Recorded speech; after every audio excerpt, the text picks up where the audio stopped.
মুরগির মাংসের হাত পা গলা গিলা অনেকেই খায় না। আসসালামু আলাইকুম, কেমন আছেন সবাই? আশা করি ভালো আছেন। শাহনাজ ব্লগ অ্যান্ড কুকিংয়ে আরেকটা লং ভিডিও নিয়ে আসলাম।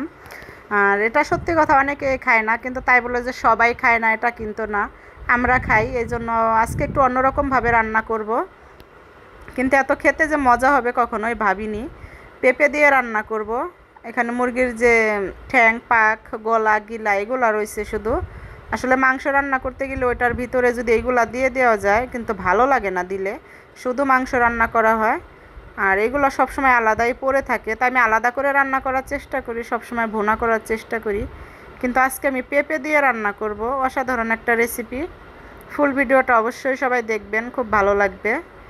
তো আমি কিন্তু এখানে পেঁয়াজ দিয়ে বেশি ভাজিও নাই, তার ভিতরে কিন্তু এক এক করে সব মশলা দিয়ে দিছি, হলুদ মরিচ নুন ধনিয়ার গুঁড়া। আর এখানে একটা বাটা মশলা দিয়ে দিলাম, ওটা আদা রসুন ধনিয়া জিরা চাউল ভাজা সব কিছু মিক্সড করে পাটাই বেটে নিচ্ছি। আর এভাবে বাটা মশলা দিয়ে কিন্তু যে কোনো তরকারি রান্না করলে মজা লাগে, মাছের ঝোল হোক সবজি হোক মাংস হোক, ভালোই লাগে। যাই হোক, এগুলা কিন্তু পরিষ্কার করে ভালোভাবে ধুয়ে তারপরে এই করে নিচ্ছি। আর নেওয়ার পরে এর মশলার ভিতরে দিয়ে দিলাম, দিয়ে এখন নাড়াচাড়া করব। আর এই সমস্ত ভিডিওগুলা অনেকে পছন্দ করে না, এসে সেরে আজে বাজে কমেন্ট করে। আসলে এগুলো কিন্তু খাওয়ার জিনিস, এটা কিন্তু ফেলে দেওয়ার জিনিস না। আর বিশেষ করে প্রোফাইলে এরকম হয়। আসলে আপনারা খান না বলে যে সবাই খায় না তা তো আর না। এগুলো কিন্তু আমরা আলাদা বাজার থেকে কিনে আনি নেই, অনেকে আলাদা বাজার থেকে কিনে আনে, ওগুলো আমরা জীবনও আনিনি, কোনো দিন খাইনি। কিন্তু বাসায় যে মুরগিগুলো আনা হয় সেইগুলার, এখানে 2টা মুরগি আনছে আমার সেদিন গত সপ্তাহে। তাই 2টা মুরগির ঠ্যাং পাক আর গলা গিলা এগুলাই রয়েছে, অন্য কিছু না, মানে হাড্ডি গুড্ডি যেগুলো থাকে মাংসগুলা। আর বিশেষ করে আমার বাসায় একটা ক্যাট আছে, ওর জন্য যদি মাংস আনি কিংবা আলাদা যদি আমরা আনি, কিন্তু আলাদা কোনো মুরগি আনি না, মানে যে আমরা যেই মুরগিগুলা খাই সেই মুরগিগুলাই আনি, ওইখান থেকে ওর মাংসগুলো ওর জন্য আলাদা আমি ছোটো ছোটো প্যাকেট করে রাখি। আর ও তো হাড্ডি গুড্ডি খায় না, ওকে সরল মাংস কিংবা যে কলিজা থাকে সেইগুলাই সেদ্ধ করে দেওয়া হয়। তাই যাই হোক, আমি কিন্তু সব কিছু দিয়ে কিন্তু ভালোভাবে এটা কষিয়ে নিব, একটু ঝাল ঝাল করে রান্না করব।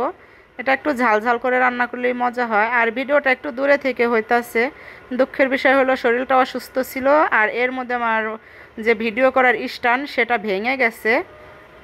তাই ভিডিও করার স্ট্যান্ড ভেঙে গেছে দেখে আমি আবার একটু দূরে থেকে, মানে যে আরেকটা স্ট্যান্ড আছে সেটা দিয়ে করতেছি। তো ওইটা আবার অত কাছে নেওয়া যায় না, এটা অনেক বড়। তাই ওই চুলার যে ইটা থাকে সানসাইডের কারণে ওটা বাইজা যাইতেছে, এই জন্য রান্নার কড়াই অবধি যায় না। এখন কিছু করার নেই, এটা দিয়েই করতে হবে।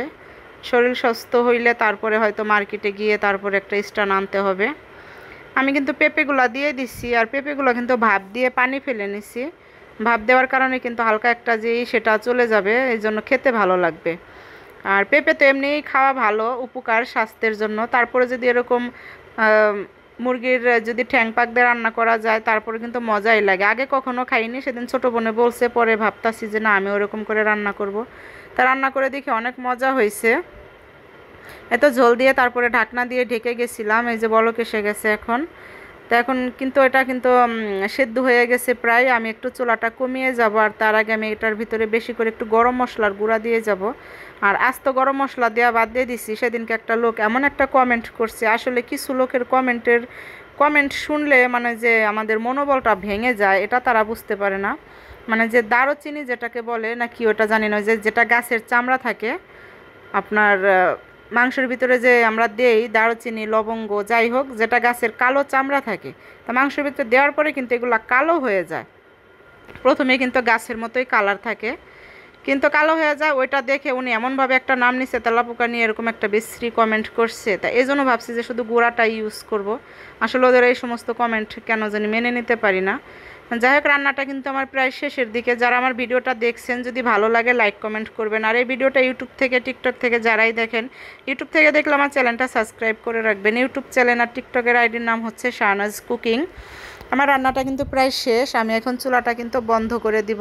পরে আবার খাওয়ার সময় গরম করে খেলে কিন্তু আরও একদম ঘন হয়ে যাবে।